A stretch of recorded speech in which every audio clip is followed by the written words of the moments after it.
Hey there, it's Taslima. I'm 32, female, and I want to share with you a roller coaster of a story that happened in my life. So picture this. I was living a fairly normal life with my husband, Duncan. Like any couple, we had our ups and downs, but I never expected him to treat me the way he did after my car accident.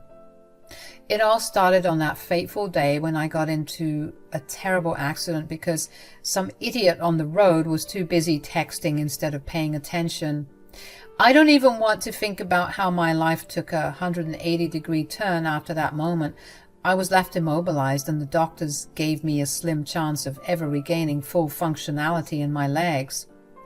My world crumbled and depression crept in like an unwelcome guest. I couldn't work anymore, so I lost my job, which just added to the pile of misery. At one point, I even found myself contemplating the unthinkable, suicide. But I held on, hoping for a glimmer of light in this dark tunnel. Duncan, my husband, was supposed to be my rock, my support system during this difficult time. And he did step up initially, I'll give him that. But as the days turned into weeks and then months, I guess he got tired of taking care of me. He started making excuses for not being there for me, conveniently forgetting his vow of in sickness and in health. At first, I believed his excuses. Work was demanding, and I knew he had responsibilities, especially since I wasn't working anymore. I understood that he had to work double time to support us, but it soon became clear that something wasn't right. He'd claim he had to work late or he couldn't drop me off at my physical therapy because Judy called. But here's the thing. Judy was always calling and I smelt something fishy. Deep down, I started to suspect that he was lying. I tried to confront him about it, but he'd get defensive and turn the tables on me, making me feel guilty for questioning him. I felt so helpless, trapped in a body that didn't function like it used to, and stuck with a husband who seemed to be slipping away. The isolation and emotional pain weighed on me, making every day feel like a never-ending battle. I reached out to friends and family for support, but it just wasn't the same as having Duncan by my side. I yearned for him to be the loving and caring partner he once was, but it felt like he had vanished into thin air. I was tired of feeling like a burden, like my disability was a nuisance to him. So I began to withdraw, not even depending on him to take care of me and support me during my recovery. Strap in, because this part of my story gets even crazier. After I started focusing on my own recovery and pulling away from Duncan, he became even more distant. It's like he couldn't be bothered with me anymore. Sometimes I wouldn't even see him for days or weeks, and he'd always have some excuse about being busy. You'd think that after witnessing my progress in therapy and physical therapy, he'd be excited for me, but nope, not a single word of encouragement or congratulations from him. It felt like I was living with a complete stranger, not my husband, and it was tearing me apart. One day I got a text from a friend who seemed to have some juicy information about Duncan, and boy did she spill the tea. Turns out my dear husband was partying it up at a club, surrounded by booze and not one, not two, but at least 6 girls all over him, kissing and fondling him. Yeah, I had the same reaction. My heart shattered into a million pieces when I saw the screenshots my friend sent me. Someone had posted themselves on their Instagram story, and there was Duncan in the background, caught red-handed, cheating on his wife and enjoying the high life with booze, women, and what appeared to be some hard drugs on the table. I couldn't believe my eyes. I felt like my whole world was crumbling around me. Every time he said he was going on business trips or had to rush to the office, was it all just a bunch of lies? Was he actually rushing to get his fix of drugs and have his little party and cheating escapades? The betrayal cut deep, and I questioned every single thing about our relationship. How could he do this to me, especially when I needed his support the most? I felt so alone and abandoned, and the pain was indescribable. I became even more withdrawn, isolating myself from Duncan even further. He noticed the change in me, but instead of trying to understand or support me, he grew agitated and started blaming me for the problems in our marriage. One day, we got into a huge fight, and man, I swear I could have killed someone that day. Duncan and I sat across from each other at the dinner table, the tension palpable in the air. He looked at me with a mixture of frustration and concern in his eyes. "Taslima, what's been going on with you lately? You've been so withdrawn and I can't seem to reach you. It's like you're shutting me out." I took a deep breath, trying to find the right words to express my feelings without revealing everything I knew. "I'm just going through a tough time, Duncan. You know, about the accident and how it's affected me physically and emotionally. It's been hard for me to cope with everything." "I get that it's been tough, but I feel like you're pushing me away. I'm your husband, Taslima. I should be the one you turn to for support." "Oh, please, Duncan, don't act all high and mighty now. I tried to lean on you at first, but you've been so distant. You're always working late or coming up with some excuse to avoid spending time with me. It's like you're not even here."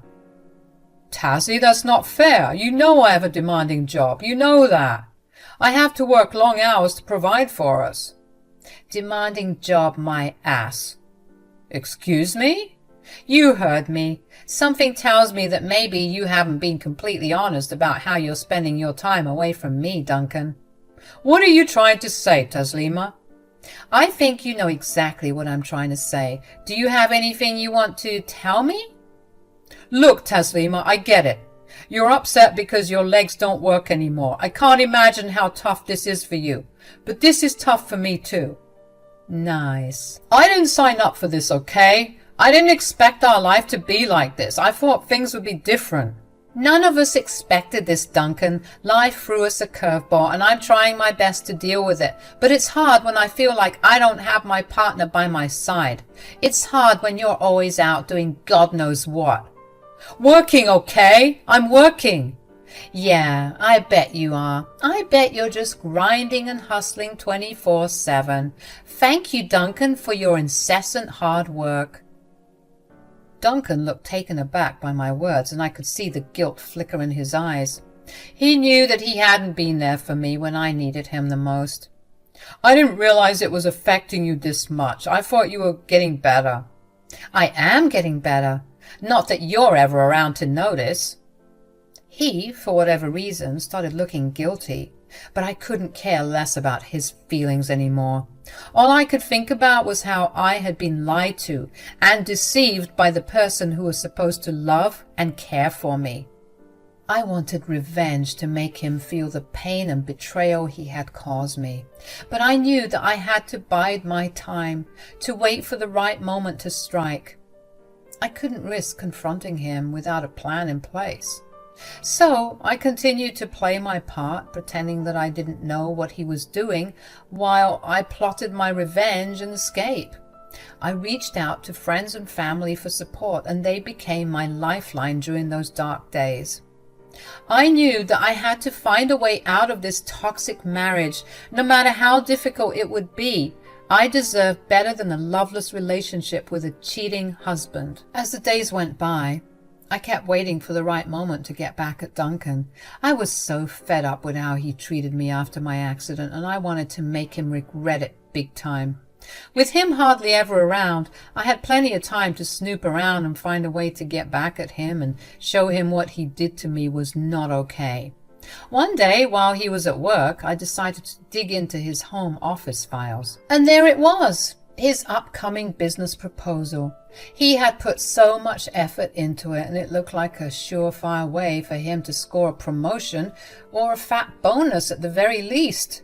This discovery had an extra bonus because it reminded me of his habit of keeping just one copy. He believed having more than one copy, including a digital one, would make him overthink and ruin it. I used to think it was cute, but now I see it as plain dumb. But hey, his carelessness was my golden ticket. I knew I could mess with his big shot at success and teach him a lesson. I made a sneaky call to his assistant, pretending I needed to discuss his schedule for a surprise dinner date. Casually, I asked her about Duncan's upcoming meetings and when he'd make the proposal. Bingo, she spilled the beans. The presentation was in 2 days, and I couldn't have asked for a better time to expose him. I was waiting patiently for my husband to come home, but hours had gone by and there was no sign of him. I couldn't believe it. When I realized Duncan wasn't going to come home that night, I gave him a call. But he kept rejecting my calls, and I had a sinking feeling in my gut. I knew he was probably out partying and fooling around with other girls as usual. Then a text came in from him. He had the audacity to say this: "Hey babe, I'm so sorry I didn't tell you, but I'm on my way to Germany. I'll be gone for a while. It was a very impromptu trip, so I'm sorry I forgot to tell you." Did he think I was some kind of fool? How could he say something so casually?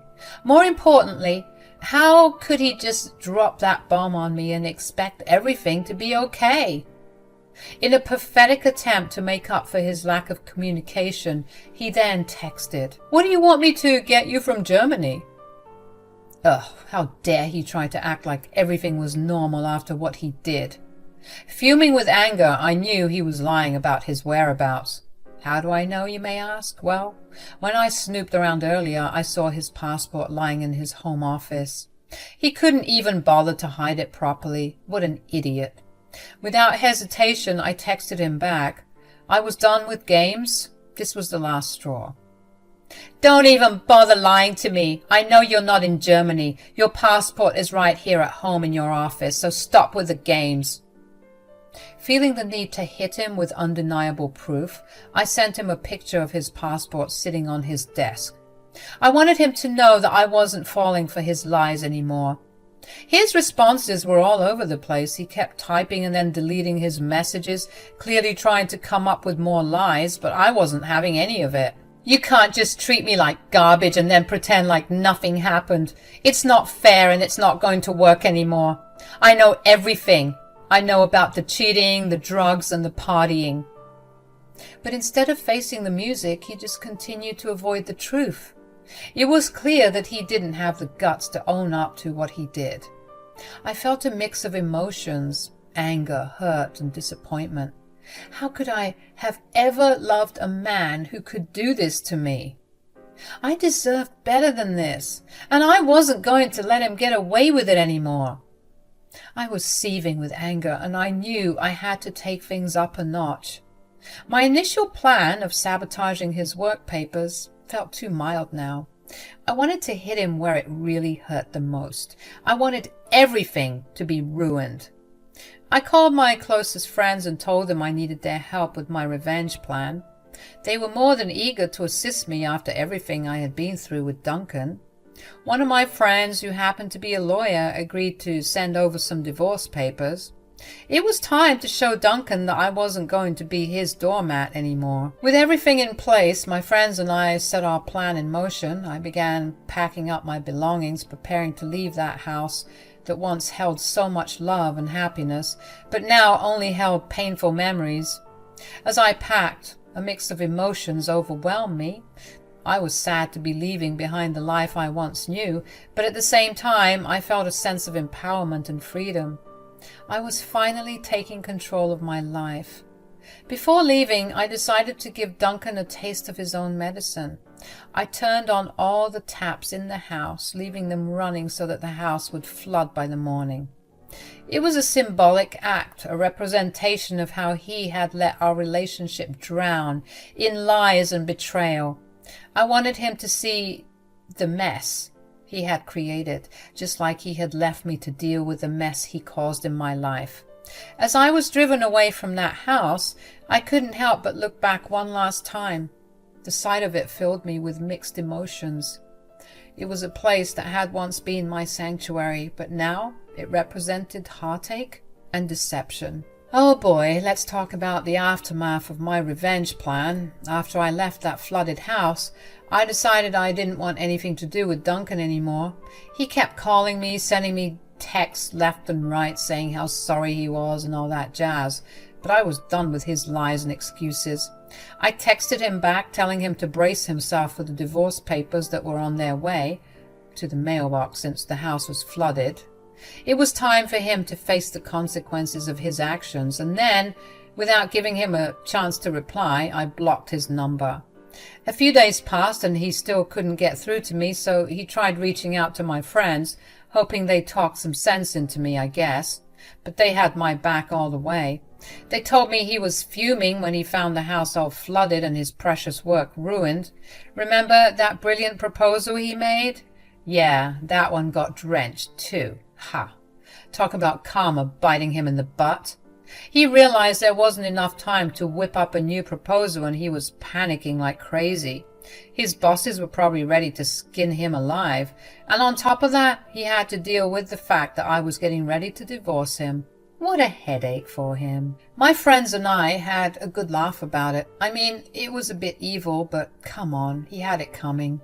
He thought he could treat me like trash and get away with it. Not on my watch. You'd think that the story would end there, huh? But nay, folks, it actually got worse. Let me tell you about the showdown between me and Duncan. So, after all the chaos I caused, he finally managed to track me down at my friend's apartment. I was still steaming with anger, but he looked just as mad. He barged in, completely disrespecting my friend's privacy, and that's when I let loose on him. I cussed him out like there was no tomorrow, calling him every name in the book. I mean, how could he do all those things to me after everything we had been through? It's bad enough that you're avoiding my calls, now you're cursing at me? That's low, Taz. Avoiding your calls? Oh, I'm sorry. Did you expect me to be all lovey-dovey after everything you've done? Look, I messed up, okay? I know I made some mistakes, but that doesn't give you the right to ruin my life. Mistakes? You call cheating on me and lying about it a mistake? You're a lowlife, Duncan. Then this man had the audacity to start crying. The nerve. My life is falling apart because of what you did. Oh, poor you. Your life is falling apart. Maybe you shouldn't have betrayed and lied to your own wife. You messed with the wrong woman, Duncan. You're making me out to be the villain here. You're the one who flooded my house. You're the one who ruined my big presentation and got me demoted. You should be glad that that's all I did. Imagine if I could use my legs properly. You wouldn't know peace again. Then I dropped another bomb on him that he wasn't expecting. I told him that I leaked that picture of him doing drugs and being a womanizer to his assistant. Yeah, you heard it right. I wanted him to pay for his actions, and now he could expect to get fired real soon. What? Looks like that demotion is the least of your worries, mate. You're insane! You know that!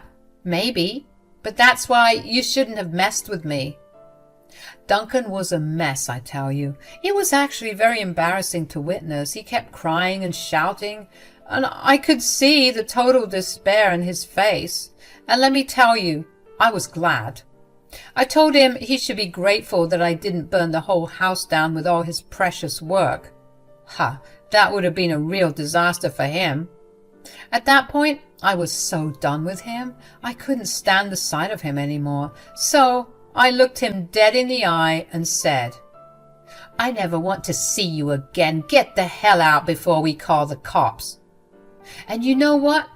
I meant every word of it. He stormed out of there, probably realizing that he messed up big time. But you know what? I felt like a weight had been lifted off my shoulders. I was finally free from all the lies and deceit.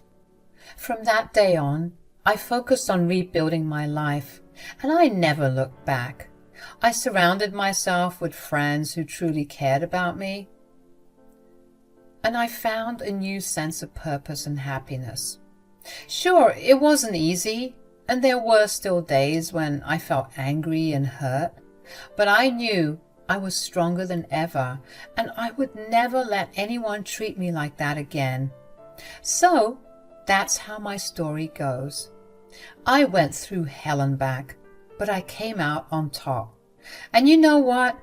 I wouldn't change a thing, because in the end, I found my strength, my voice, and most importantly, my freedom.